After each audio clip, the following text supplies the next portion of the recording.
दूर करके ऐसे कॉइन को तो आई से थोड़ा दूर रख के और हम देखते हैं कि भाई मून जो है हाइड हो जाए, ऐसे हम करते हैं ना और हमें दिखता नहीं है, ऐसे आप ट्राई करना कभी। तो यहाँ पे आई है, ये मून है और इसके बीच में हमसे पूछा है कि इस पॉइंट को हम कितना दूर रखें, अपनी आई से कितना दूर रखें कि हमारा ये जो मून है ये हाइड हो जाए, हमें दिखाई ना दे, ठीक है। हमें इस पॉइंट का हमें डायमीटर दे रखा है 2.2 सेंटीमीटर, ठीक है, और हमें ये एंगल दे रखा है 31 मिनट्स। अब सबसे पहले तो बात ये है कि जो हमें एंगल दे रखा है 30 मिनट्स, ये 31 नहीं है, ये 30 मिनट्स है, एंगल 30 मिनट्स, ठीक है। थीटा हमें 30 मिनट्स की है, इसको डिग्री में कन्वर्ट करेंगे 30/60, तो ये हमारा डिग्री में कन्वर्ट हो गया। डिग्री में कन्वर्ट करने के बाद इसको हम रेडियंस में कन्वर्ट करेंगे, ठीक है।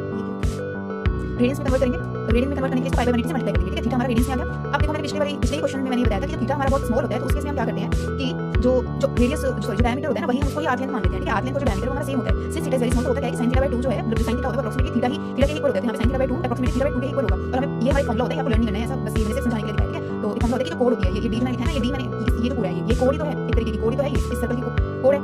इसका बोलो अगर मैं इसको देखूं, ये सेंटर को है और इधर मैं एक आर्क लूं, ये आर्क लूं और इसको मैं पूरा ऐसे अगर मैं ड्रॉ कर दूं, ऐसे ड्रॉ कर दूं, तो ये जो है एबी, अगर ये स्ट्रेट वाला एबी में लाइन दे दूं, स्ट्रेट अगर मैं लाइन लूं तो ये इस पूरे सर्कल की कोड ही तो होगी, इस पूरे सर्कल की कोड होगी। तो उसी का फॉर्मूला क्या होता है, यहाँ पे जो कोड है उसका होता है 2r sin थीटा/2। यहाँ पे थीटा हमारा कितना है 30 मिनट्स हमारा गिवन है, ठीक है। थीटा के लिए यहाँ पे नीड नहीं है, मतलब 0 से मैं वैसे दिखा रही हूं कि d इक्वल्स टू क्या होता है 2r sin थीटा/2। अब देखो sin थीटा/2 को अप्रोक्सीमेटली हम थीटा/2 लिख सकते हैं क्योंकि थीटा बहुत छोटा है, तो 2r sin थीटा/2 को हम लिखकर 2r into थीटा/2, 2 से 2 कैंसिल हुआ और ये हमारा r थीटा के इक्वल आ गया, ठीक है। d जो है d, ये जो d वैल्यू है, ये जो कोड है, ठीक है, ये r थीटा के इक्वल हो गया और यही r थीटा हमने देखा, यही r थीटा हमारा आर्क लेंथ के इक्वल होता है। अगर मैं आर्क ab की बात करूं तो s आर्क ab को मैंने s मान लिया, ठीक है, तो ये s के इक्वल होता है, ठीक है। तो यहाँ से हमारा d और s इक्वल हो गया, तो देयरफॉर जो s है वो 2.2 सेंटीमीटर के इक्वल होगा क्योंकि हमें डायमीटर 2.2 सेंटीमीटर दे रखा है। यहाँ से हमने जो देखा डायमीटर किसके इक्वल है, ये s के इक्वल है, यानी आर्क लेंथ के इक्वल है। ये सेम क्वेश्चन है, पिछले वाले जैसा ही क्वेश्चन है, मैंने कल भी आपको समझाया था, तो आप कल देखना, मैंने कल वाले लेक्चर में मैंने अच्छे से, क्योंकि वो बड़ा था वहाँ पे ना, तो हम अर्थ की बात करते थे, मैंने बहुत बड़ा सा सर्कल बना के वहाँ पे मैंने दिखाया हुआ है, तो आप वो वाला क्वेश्चन देखना 13, उससे आपको एकदम क्लियर हो जाएगा, ठीक है, अलग से मैंने बताया हुआ है।